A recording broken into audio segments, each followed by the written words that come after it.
नमस्ते दोस्तों, जोहार। मैं अभिषेक चक्रवर्ती आप सभी का फिर से अपने यूट्यूब चैनल पर स्वागत करता हूं। दोस्तों, क्लास 8 के स्टूडेंट्स के डिमांड पर 16 मार्च को होने वाले एग्जाम के लिए विज्ञान विषय का top most 100 MCQ type questions लेकर आऊं, जिससे बहुत सारे क्वेश्चंस यहीं से आप लोग को एग्जाम में डायरेक्ट पूछे जाएंगे। तो एक एक क्वेश्चन को जरूर समझते चलिएगा और चैनल पर नया है तो चैनल को जरूर सब्सक्राइब कर लीजिएगा ताकि आगे की वीडियोस की नोटिफिकेशन सबसे पहले आपको मिल पाए। दोस्तों, आज का पहला और मोस्ट इंपॉर्टेंट क्वेश्चन देख सकते हैं क्या पूछा गया। भारत में प्रोजेक्ट टाइगर शुरू किया गया। तो भारत में जो है प्रोजेक्ट टाइगर शुरू किया गया था 1972 से 1973 के बीच में। दोस्तों याद रखिएगा, एक्चुअली में इसका जो है काम चालू हो चुका था 1972 में, ठीक है। और इंदिरा गांधी जी जो हमारे पूर्व प्रधानमंत्री रह चुकी है और भारत की पहली महिला प्रधानमंत्री रह चुकी है, उनका जो है वन्य जीवों के साथ जो बहुत ज्यादा लगाव था, इसलिए बाघों की संख्या को कम होते देखते हुए उन्होंने जो इस प्रोजेक्ट का काम जो है स्टार्ट करवाने का डिसीजन लिया था। और ये जो है पूरी तरह से लागू कब हुआ था, याद रखिएगा, वो भी डेट अगर पूछा जाए कि कब ये लागू हुआ था तो 1 अप्रैल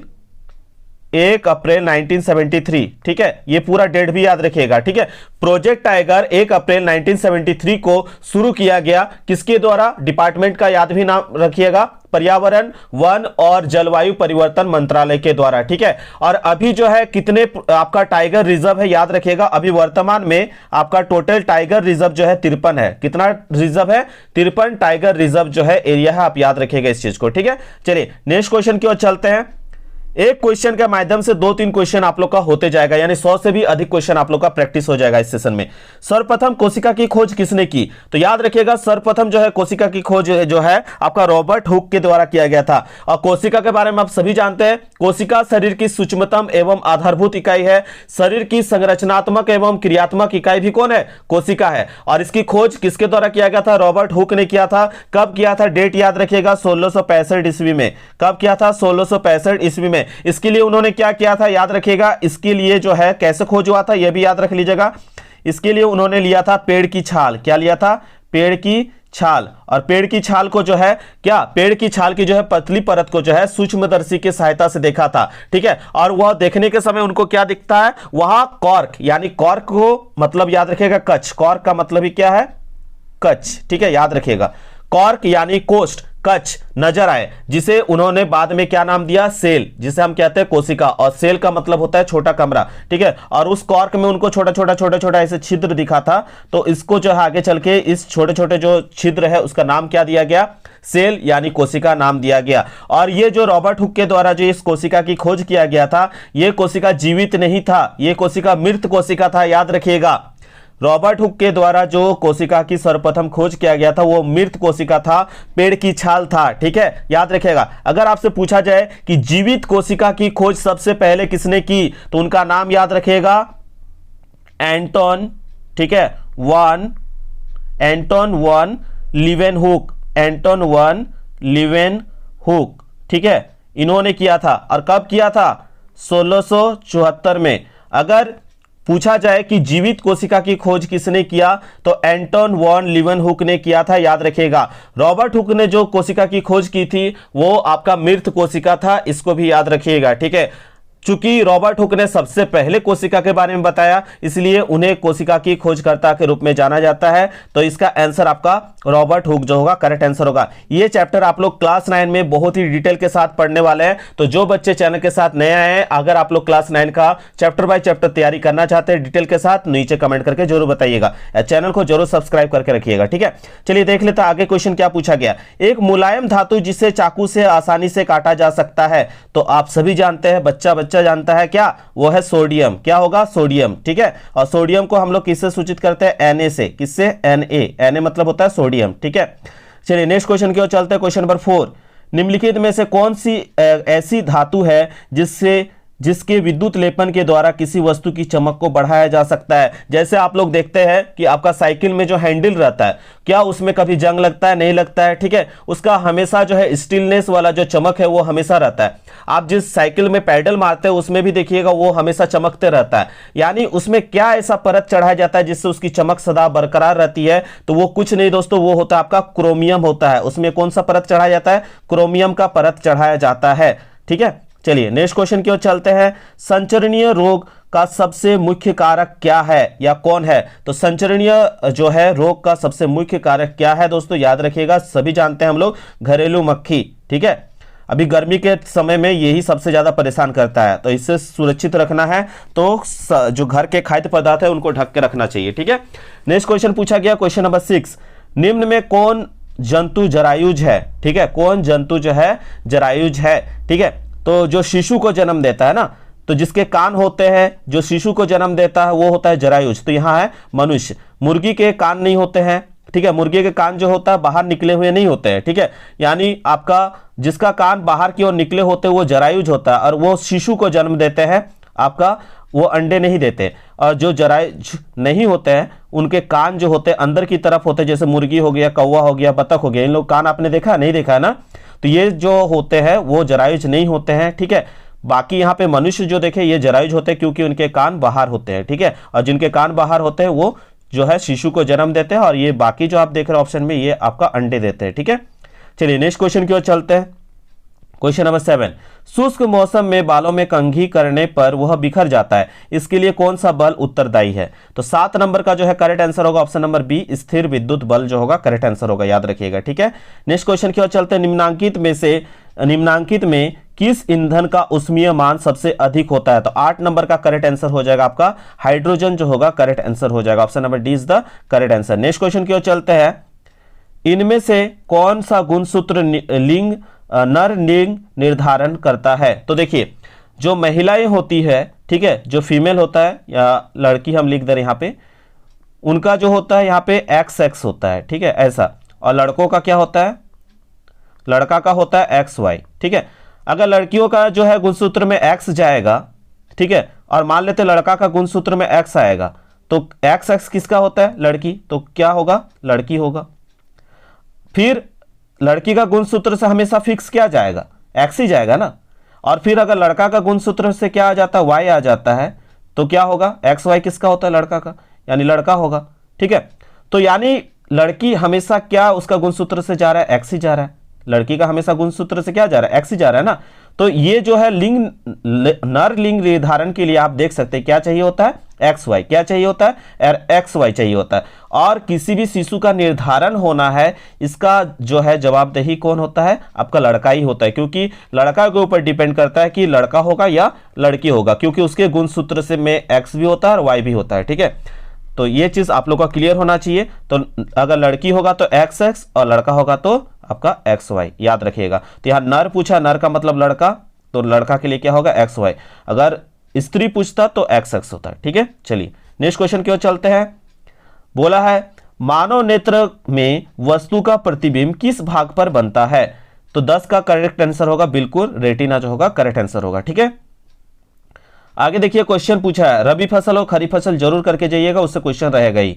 खरीफ फसल का उदाहरण है, तो इनमें से खरीफ फसल कौन है भैया? तो 11 का करेक्ट आंसर हो जाएगा धान। ठीक है, धान आपका करेक्ट आंसर होगा। नेक्स्ट क्वेश्चन की ओर चलते हैं। सौर परिवार में कितने ग्रह हैं? तो सौर परिवार में पहले थे 9 और अभी कितना भैया? 8, क्योंकि प्लूटो को बाहर कर दिया गया सौर परिवार से। ठीक है, नेक्स्ट क्वेश्चन की ओर चलते हैं।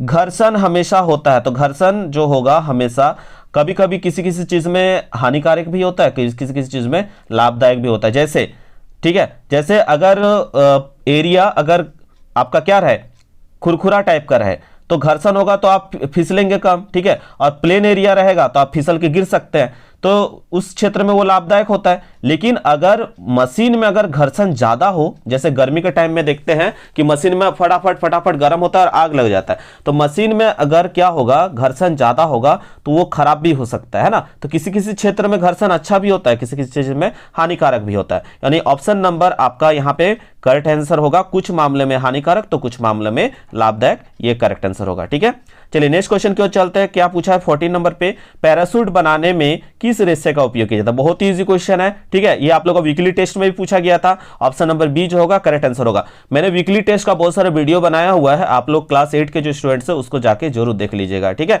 क्वेश्चन नंबर इसका 14 का हो जाएगा ऑप्शन नंबर बी, नायलॉन जो होगा करेक्ट आंसर हो जाएगा। और क्लास 9 का जो है मैथ का एकदम डिटेल के साथ वीडियो बताया है, उसको भी एक बार आप लोग अच्छे से समझ के जाइएगा। क्वेश्चन नंबर 15 क्या पूछा है? मानव के कानों के लिए श्रव्यता पारस है, तो मानव के कानों के लिए श्रव्यता पारस जो होता है कम से कम 20,000 हर्ट्ज से अधिक और 20 हर्ट्ज से अधिक और 20,000 हर्ट्ज से कम, यानी 20 हर्ट्ज से 20,000 हर्ट्ज के बीच जो होगा ये करेक्ट आंसर होगा, option number A is the correct answer. Next question की ओर चलते हैं।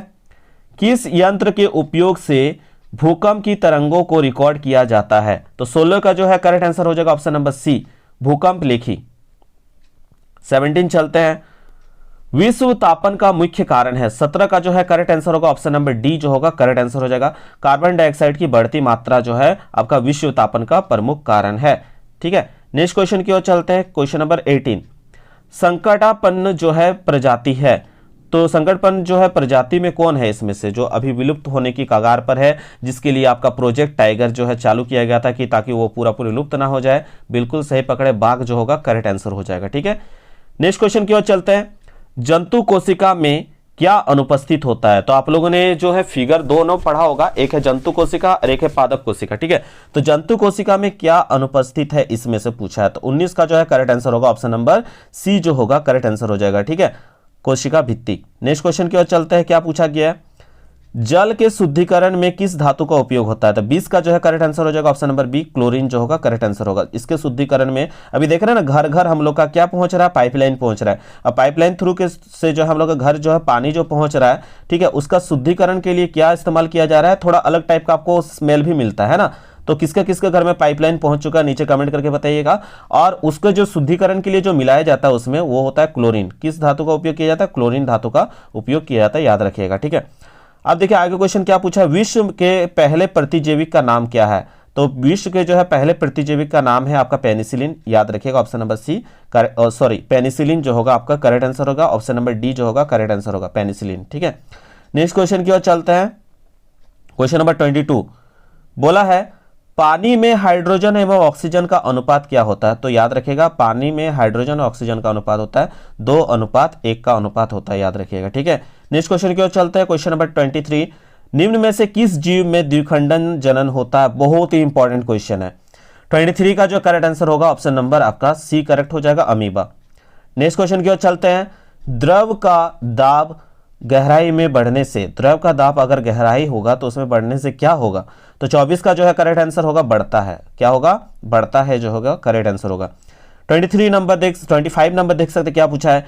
ईंधन के ऊष्मीय मान का मात्रक होता है, तो ईंधन के जो है ऊष्मीय मान का मात्रक होता है ऑप्शन नंबर सी जो होगा करेक्ट आंसर होगा, किलो जूल प्रति केजी। ठीक है, नेक्स्ट क्वेश्चन की ओर चलते हैं। किशोरावस्था की उम्र है, तो किशोरावस्था की उम्र कब से कब तक होता है? तो 11 से 19 वर्ष जो होगा आपका करेक्ट आंसर होगा। ठीक है, नेक्स्ट क्वेश्चन की ओर चलते हैं।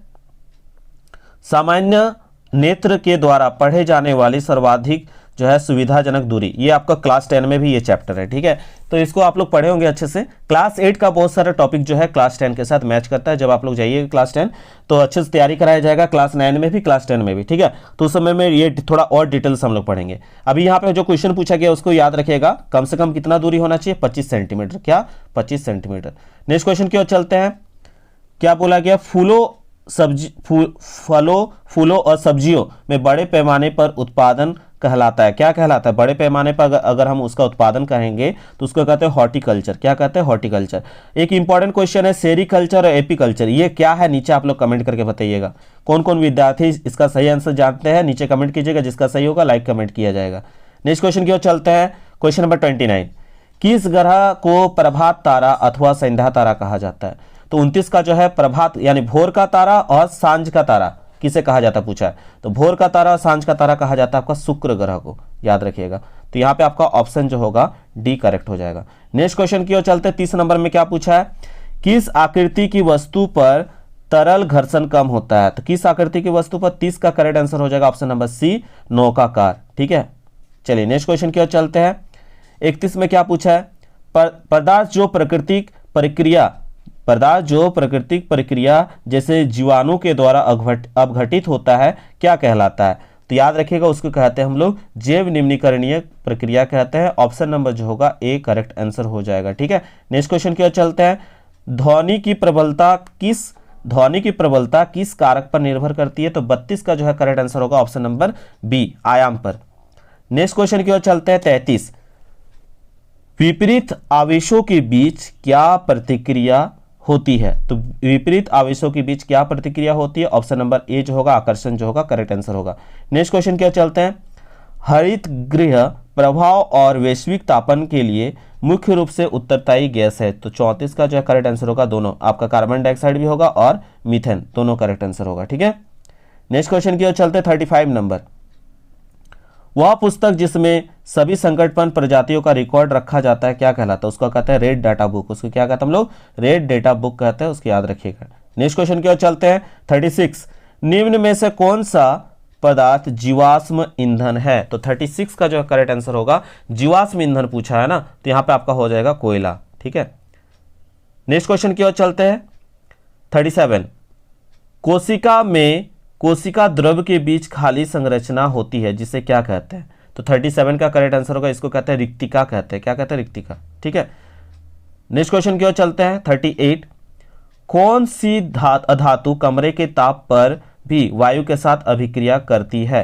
तो 38 का जो है करेक्ट आंसर होगा, 38 का ऑप्शन नंबर ए जो होगा करेक्ट आंसर होगा, ऑप्शन नंबर ए, श्वेत फास्फोरस। ठीक है, याद रखिएगा इस चीज को, कमरे के ताप पर भी वायु के साथ अभिक्रिया करती वो है श्वेत फास्फोरस। ठीक है, नेक्स्ट क्वेश्चन की ओर चलते हैं 39 नंबर। बहुत ही इंपॉर्टेंट क्वेश्चन, क्वीनन से रिलेटेड क्वेश्चन पूछा जाएगा। तो इस प्रक्रिया की खोज किसने की थी? तो याद रखिएगा 39 का करेक्ट आंसर होगा option number D, Lewis pasture. ठीक है, नेक्स्ट क्वेश्चन की ओर चलते हैं क्वेश्चन नंबर 40। क्या बोला है? जब चालक विलयन में विद्युत धारा प्रवाहित करती है तब विलयन के रंग में जो है परिवर्तन होता है, यह संकेत है। तो 40 का ऑप्शन ए जो होगा करेक्ट आंसर होगा विद्युत धारा के रासायनिक प्रभाव का। नेक्स्ट क्वेश्चन की ओर चलते हैं 41 नंबर। विश्व के सर्वप्रथम एक भेड़ का क्लोन विकसित किया गया जिसका नाम था, क्या नाम था भैया? तो 41 का करेक्ट आंसर होगा ऑप्शन नंबर सी, डॉली। ये क्वेश्चन पूछा जाएगा, एकदम अलग टाइप का क्वेश्चन है। ठीक है, ये पूछा जाता है। 42, इसमें से तरल कौन है? तो तरल याद रखिएगा कौन है भैया? तो 42 का करेक्ट आंसर हो जाएगा द्रव और गैस। ठीक है, ऑप्शन नंबर सी करेक्ट होगा। ठीक है, नेक्स्ट क्वेश्चन की ओर चलते हैं। ऑप्शन सी जो होगा करेक्ट आंसर होगा, ऑप्शन बी होगा द्रव और गैस। ठीक है, यहां पे सही बोला लेकिन टिक गलत लग गया था। आप लोग भी हड़बड़ी में गड़बड़ी मत कीजिएगा। ठीक है, ओएमआर सीट में A B C D option होगा। पहले आप लोग जो क्वेश्चन दिया जाएगा उसमें टिक लगा के रख लीजिएगा। ठीक है, उसके बाद जो करेक्ट आंसर होगा उसको क्वेश्चन को मैच कीजिएगा, उसके बाद गोला कीजिएगा। ठीक है, और गोला में जो है कलर आपका बाहर नहीं जाना चाहिए, कलर नहीं, पेन जो भी ब्लू या ब्लैक पेन का ही इस्तेमाल कीजिएगा। मेरे हिसाब से आप लोग ब्लैक पेन का ही इस्तेमाल, बॉल पेन का इस्तेमाल कीजिएगा और कोशिश कीजिएगा कि कलर अच्छे से करें। ठीक है, और हड़बड़ा के नहीं करना है। आप आंसर, कई बार होता है हम लोग आंसर सही सोचते हैं लेकिन टिक गलत लग जाता है, तो ऐसा गड़बड़ी नहीं करना है। ठीक है, 43 नंबर में क्या पूछा गया है?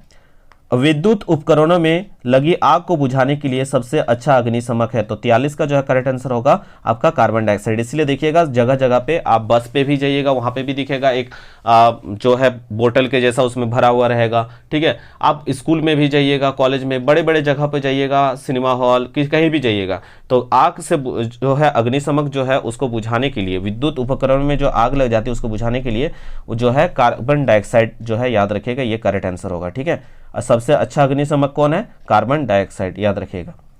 इसका इस्तेमाल आपको हर जगह पे देखने को मिलेगा। ठीक है, लड़कों के गले के सामने उभरा हुआ भाग कहलाता है। बहुत ही इंपॉर्टेंट क्वेश्चन है, इसको कहते हैं एडम्स एप्पल। क्या कहते हैं?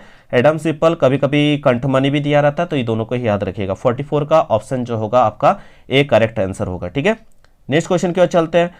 श्वेत प्रकाश, सूर्य के प्रकाश में कितने रंग होते हैं? तो यहाँ पे 45 का 7 रंग होते हैं। इंद्रधनुष के कितने रंग होते हैं? 7 रंग होते हैं। सातों रंग के नाम जिनको याद है नीचे कमेंट करके बताइएगा, देखते कितने सारे बच्चे को याद है। एक और ट्रिक मैं बता दे रहा हूँ, बे जा ना ही पी ना ला, ये ट्रिक आप लोग याद रखे होंगे, है ना? तो उससे भी आप शॉर्ट में नाम को याद रख सकते हैं। 46 पे क्या पूछा है? 46 पे पूछा है एक स्थान पर एक ही प्रकार के बड़ी मात्रा में उगाए गए पौधे क्या कहलाता है? तो बड़ी मात्रा में एक ही टाइप का पौधा अगर उगा रहे हैं तो वो फसल होगा, जैसे धान का फसल, गेहूं का फसल, है ना? नेक्स्ट क्वेश्चन की ओर चलते हैं। खगोलीय पिंडों के बीच की दूरी को किस इकाई में मापा जाता है? तो 47 का करेक्ट आंसर होगा आपका ऑप्शन नंबर सी, प्रकाश वर्ष में मापा जाता है, याद रखिएगा। चलिए आगे देखते हैं। 48 क्या पूछा है? एक घर्षण चिकने सतह की अपेक्षा रुखड़े सतह पर, तो चिकने सतह की अपेक्षा रुखड़े सतह पर क्या होता है? अधिक होता है। तो ऑप्शन जो होगा आपका यहाँ पे ये करेक्ट होगा। नेक्स्ट क्वेश्चन पूछा 49 नंबर, निम्न में से कौन प्राकृतिक बहुलक है? तो 49 का करेक्ट आंसर होगा सेलुलोज जो होगा करेक्ट आंसर होगा। चलिए 50 नंबर पे पहुंचते हैं हम लोग। क्या पूछा गया है? जो ध्वनि सुनने में अप्रिय लगे, मतलब अच्छा नहीं लगता है, बेकार लगता है, ठीक है, उसको हम क्या कहते हैं? सुरीली तो नहीं कहेंगे, संगीत भी नहीं कहेंगे, वो क्या होगा हम लोग के लिए शोर है। जैसे कोई घर में थाली पटक दे, ग्लास पटक दे, तो कैसा लगता है? ठीक है, लग रहा है कोई शोर मच चुका है। तो ये जो सुनने में अच्छा नहीं लगेगा वो क्या होगा? शोर होगा। और जो सुनने में अच्छा लगेगा वो सुरीली ध्वनि होगा। ठीक है, जैसे गिटार वगैरह हो गया, तबला हो गया, ढोलक हो गया, इसको अगर अच्छा से कोई बजाए तो अच्छा लगेगा, लेकिन बेसुरा जैसा करेगा तो सुनने में अच्छा नहीं लगेगा बल्कि शोर लगेगा, है ना।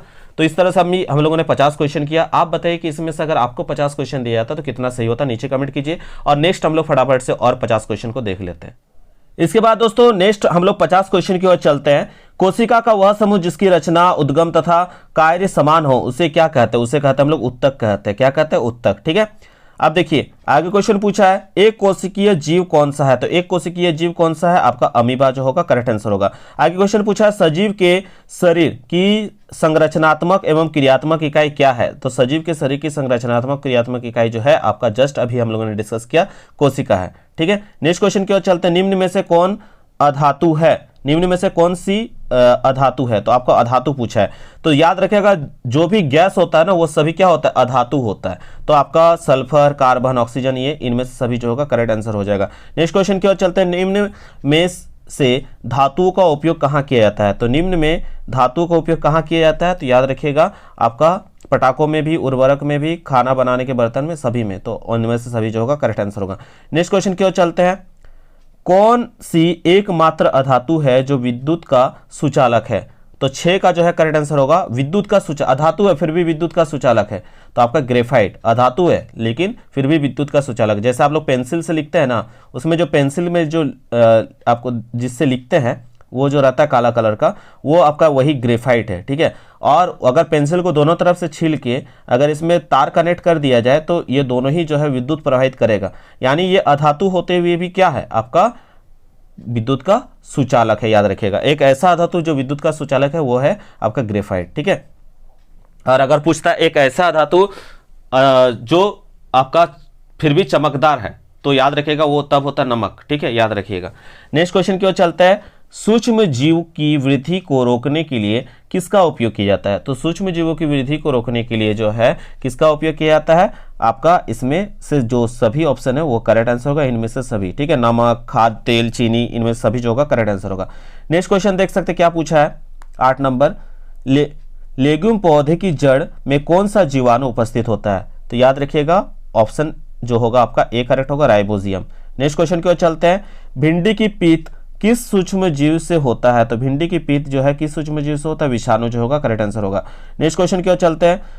विद्युत द्वारा किसी पदार्थ पर किसी वांछित धातु को निक्षेपित करने की प्रक्रिया क्या कहलाती है? तो क्या कहलाती है? विद्युत लेपन कहलाती है। जस्ट हम लोगों ने डिस्कस भी किया इससे पहले। कौन सा घोल विद्युत का कुचालक होता है? तो कौन सा घोल जो है विद्युत का कुचालक होता है? तो आसुत जल। ठीक है, ऑप्शन नंबर डी जो होगा करेक्ट आंसर होगा। नेक्स्ट क्वेश्चन की ओर चलते हैं। विद्युत अपघटन का क्या उपयोग है? तो विद्युत अपघटन का क्या उपयोग है भैया? तो आपका जो होगा धातुओं का निष्कर्षण में, धातु का शुद्धिकरण में। ठीक है, ये जितना भी ऑप्शन दिया ऑप्शन सारा करेक्ट है, ऑप्शन जो होगा डी करेक्ट आंसर हो जाएगा। 13 नंबर देख सकते क्या पूछा, निम्न में से कौन जीव के जनन की अलैंगिक विधि है? तो आपका ऑप्शन ए जो होगा करेक्ट आंसर होगा, निषेचन। नेक्स्ट क्वेश्चन की ओर चलते हैं। बाह्य निषेचन किसमें होता है? तो बाह्य निषेचन जो आपका जो यहाँ पे सब ऑप्शन देख रहे हैं वो सभी करेक्ट है। ऑप्शन नंबर डी जो होगा करेक्ट आंसर होगा, मछली, स्टारफिश, मेढक। ठीक है, ऑप्शन डी करेक्ट होगा। निषेचन के परिणाम स्वरूप क्या बनता है? तो निषेचन के परिणाम स्वरूप क्या बनता है भैया? तो 15 का करेक्ट आंसर होगा, युग्मज जो होगा करेक्ट आंसर होगा, युग्मनज जो होगा करेक्ट आंसर होगा। दो सतह पर संपर्क के कारण कौन सा बल लगता है? तो दो सतह पर संपर्क के कारण आपका जो बल लगता है उसको घर्षण बल कहते हैं। एकांक क्षेत्र पर कार्यरत बल को क्या कहते हैं? तो एकांक क्षेत्र पर कार्यरत बल को ऑप्शन सी दाब कहते हैं। ठीक है, नेक्स्ट क्वेश्चन पूछा है 18 नंबर, निम्नांकित बल में कौन सा संपर्कित बल है? तो आपका पेशीय बल जो होता है वो संपर्कित बल होता है, तो ऑप्शन ए करेक्ट आंसर होगा। पूछा है सूर्य नाभिकीय अभिक्रियाओं द्वारा क्या उत्पन्न करता है? तो सूर्य जो है नाभिकीय जो है आपका अभिक्रिया द्वारा, सूर्य नाभिकीय अभिक्रिया द्वारा आपका क्या उत्पन्न करता है? तो आपका ऑप्शन यहाँ पे सी करेक्ट हो जाएगा, उष्मा और प्रकाश दोनों। नेक्स्ट क्वेश्चन की ओर चलते हैं। कौन जीवाश्म ईंधन नहीं है पूछा है, ठीक है। तो नहीं है, देखिए कोयला भी है, प्राकृतिक गैस भी है और पेट्रोल भी है, ये सभी जीवाश्म से प्राप्त होते हैं, इसलिए जीवाश्म ईंधन है। जबकि लकड़ी जो है जीवाश्म ईंधन नहीं है, क्योंकि यहाँ नहीं पूछा है इसलिए आपका लकड़ी करेक्ट आंसर होगा ऑप्शन नंबर बी। बाकी जो ऑप्शन है वो है, ठीक है। किसी पदार्थ के दहन के लिए क्या आवश्यक होता है, तो क्या आवश्यक होता है हम सभी जानते हैं। किसी पदार्थ का दहन के लिए क्या आवश्यक होता है, ये सभी दहनशील भी होना चाहिए, ज्वलनशील भी, और ऑक्सीजन का तो उपस्थिति होना ही चाहिए। ऑप्शन डी जो होगा करेक्ट आंसर होगा। 22 नंबर क्या पूछा है, जीवन काल की वह अवधि जब शरीर में ऐसे परिवर्तन होते हैं जिनके परिणाम स्वरूप जनन परिपक्वता आती है। तो 22 का जो है करेक्ट आंसर होगा ऑप्शन नंबर सी, किशोरावस्था जो होगा करेक्ट आंसर होगा, जिसमें हम लोग का क्या होता है, परिवर्तन आता है। आवाज भारी होने लगता है लड़कों का, लड़कियों का आवाज और पतला होने लगता है, ठीक है। ये सब चेंजेस देखने को मिलता है। इसके बाद दोस्तों 23 नंबर क्या पूछा गया देख सकते हैं, क्रोध, चिंता एवं उत्तेजना की अवस्था में कौन सा हार्मोन उत्तरदायी है, तो एड्रेनलिन जो है हार्मोन उत्तरदायी है, ठीक है। नेक्स्ट क्वेश्चन की ओर चलते हैं, बच्चे में लिंग निर्धारण के लिए कौन उत्तरदायी है। तो देखिए मैंने बताया था आप लोगों की जो माता होती है उनका वो क्या है, उनका XX है, क्या है यहाँ पे उनका गुणसूत्र में अगर देखें तो XX, और पिता वाला में क्या है X और Y है। माता अगर हमेशा अगर उनके गुणसूत्र से जाएगा तो X जाएगा, अब पिता चाहे तो X भी दे सकता है और Y भी दे सकता है। मान लेते हैं यहाँ पे पिता से क्या जा रहा है, X जा रहा है, तो क्या होगा, लड़की, ठीक है, XX हो गया तो लड़की। अब फिर से माता अगर गुणसूत्र में जाएगा तो वो है आपका X, ठीक है, लेकिन पिता का गुणसूत्र में अगर वो क्या चला जाता है, Y जाएगा, तो वहां पे क्या होगा, लड़का, क्योंकि XY किसका होता है, लड़का का होता है। तो यानी पूरी निर्भरता किसके ऊपर है, अगर पिता के गुणसूत्र से X जाएगा तो लड़की, और पिता के गुणसूत्र से Y जा रहा है तो लड़का। यानी लिंग निर्धारण में कौन उत्तरदायी है, पिता है, लेकिन सुनना किसको पड़ता है, लड़कियों को, है ना। कि हमेशा कहा जाता है कि देखो इसके बार बार बेटी हो रहा है घर में, ठीक है, लड़का हो ही नहीं रहा है, तो इस किसका गुणसूत्र यहाँ निर्भर कर रहा है, पिता का ना। तो सुनना चाहिए यहाँ पे उल्टा, और इधर सुनाया जाता है उल्टा, जो कि लड़के और लड़कियों में आज भी भेदभाव देखने को मिलता है हमारे समाज में। लेकिन अभी हम लोग देख सकते हैं कि लड़कियां ही ज्यादातर अधिकतर कॉलेज में टॉपर हो रही है, जो लड़के कर सकते हैं वो भी लड़कियां कर सकती है। अमेरिका आज जो है पूरा विश्व में जो है सबसे नंबर 1 पे कैसे है, क्योंकि वहां जितना लड़कों को तवज्जो दी जाता है उतना लड़कियों को भी तवज्जो दिया जाता है, ठीक है। तो जिस दिन हमारे देश में भी लड़का लड़की की जो है पक्ष विपक्ष वाला जो बात होता है वो निकल जाएगा दिमाग से, तो ये जो होगा हमारा समाज भी जो है फिर से विश्व गुरु बनने से कोई रोक नहीं सकता है। तो यहाँ पर कौन उत्तरदायी है, पिता, ठीक है। नेक्स्ट क्वेश्चन की ओर चलते हैं, यदि आपतन कोण का मान 30 डिग्री है तो परावर्तन कोण का मान कितना होगा। तो आपतन कोण और परावर्तन कोण का मान क्या होता है, अगर आपतन कोण 30 डिग्री है तो परावर्तन कोण भी कितना होगा, 30 डिग्री, क्योंकि दोनों है आपस में बराबर होते हैं, ठीक है, याद रखिएगा। अगर 60 डिग्री दिया रहता है तो 60 होता है, यहाँ पे 30 डिग्री दिया है तो आपका आंसर क्या होगा, 30 डिग्री। ऑप्शन सी जो होगा करेक्ट आंसर होगा। नेक्स्ट क्वेश्चन पूछा है, समतल दर्पण से बना प्रतिबिंब होता है, तो 26 का जो करेक्ट आंसर होगा आभासी होता है, ठीक है। नेक्स्ट क्वेश्चन की ओर चलते हैं, वह यंत्र जो दिष्ट रेखा पर नहीं रहने वाले वस्तुओं को भी दिखा सकता है, तो 27 का करेक्ट आंसर हो जाएगा option number A, periscope. Next question की ओर चलते हैं, काटी की फसल बीजों या दानों को अलग करने को क्या कहते हैं, ठीक है, तो इसको कहते हैं 28 वाला जो होगा आपका करेक्ट आंसर होगा। इसको क्या कहते हैं, निराई कहते हैं, कटाई कहते हैं, थ्रेसिंग कहते हैं। ये क्वेश्चन आप लोग नीचे बताइए, बहुत ही इजी क्वेश्चन है। काटी गई फसल से बीजों या दानों को अलग करने के जो प्रक्रिया होता है उसको क्या कहते हैं, नीचे आप लोग कमेंट करके बताइए। देखते हैं कितने सारे बच्चे इसका करेक्ट आंसर दे रहे हैं, ठीक है। नेक्स्ट क्वेश्चन की ओर चलते, क्या पूछा गया 29 नंबर पे देख सकते हैं कि अनाज के भंडारण के लिए अनाज में नमी की मात्रा क्या होनी चाहिए, तो 29 का जो है करेक्ट आंसर होगा ऑप्शन नंबर सी, 14% से कम। नेक्स्ट क्वेश्चन की ओर चलते हैं, किस जीव को किसान का मित्र कहा जाता है, तो किस जीव को किसान का मित्र कहा जाता है, केचुआ। किसको कहा जाता है, केचुआ को जो है किसानों का मित्र कहा जाता है। अगला क्वेश्चन पूछा गया है, सूर्य की सबसे ऊपरी सतह का तापमान कितना होना चाहिए, तो सूर्य की सबसे ऊपरी सतह का तापमान जो है आपका 6000 डिग्री सेल्सियस। ऑप्शन नंबर जो होगा बी करेक्ट होगा, ठीक है। नेक्स्ट क्वेश्चन की ओर चलते हैं, क्वेश्चन नंबर यहाँ पे 32 में क्या पूछा है, निम्न में से कौन प्राकृतिक उपग्रह है, तो 32 का ऑप्शन जो होगा यहाँ पे बी करेक्ट हो जाएगा, चंद्रमा। 32 का क्या होगा, बी, चंद्रमा जो होगा करेक्ट आंसर होगा। 33 पूछा गया, किस ग्रह का द्रव्यमान सबसे अधिक है, तो किस ग्रह का जो सबसे बड़ा है उसका द्रव्यमान भी सबसे अधिक है, आपका बृहस्पति ग्रह, ठीक है। नेक्स्ट क्वेश्चन की ओर चलते हैं, घर्षण हमेशा क्या होता है, तो घर्षण कुछ कुछ मामलों में अच्छा भी होता है, कुछ कुछ मामलों में हानिकारक भी होता है, ठीक है। तो 34 का आंसर होगा ऑप्शन नंबर यहाँ पे घर्षण हमेशा जो है किसका विरोध करता है, आरोपित बल का विरोध करती है। ठीक है, चलिए नेक्स्ट क्वेश्चन की ओर चलते हैं। घर्षण निर्भर करता है, तो घर्षण निर्भर करता है किसके ऊपर, तो हमेशा आपका याद रखेगा वस्तु की प्रकृति पर भी और वस्तु के भार पर भी। तो ऑप्शन जो होगा सी करेक्ट हो जाएगा दोनों। नेक्स्ट क्वेश्चन की ओर चलते हैं 36। घर्षण बढ़ाने का जो है तरीका निम्न में से कौन सा है, तो क्या है भैया घर्षण बढ़ाने का तरीका, ऑप्शन नंबर सी जो होगा करेक्ट आंसर होगा। सतह जो है सतह होना चाहिए, रुखड़ा होना चाहिए। ठीक है, सतह को रुखड़ा करेंगे तो उतना अच्छा आपका घर्षण होगा। नेक्स्ट क्वेश्चन की ओर चलते हैं। इनमें से कौन संश्लेषित रेशा है, तो संश्लेषित रेशा पूछा तो लाइलन जो होगा करेक्ट आंसर हो जाएगा। ठीक है, नेक्स्ट क्वेश्चन की ओर चलते हैं।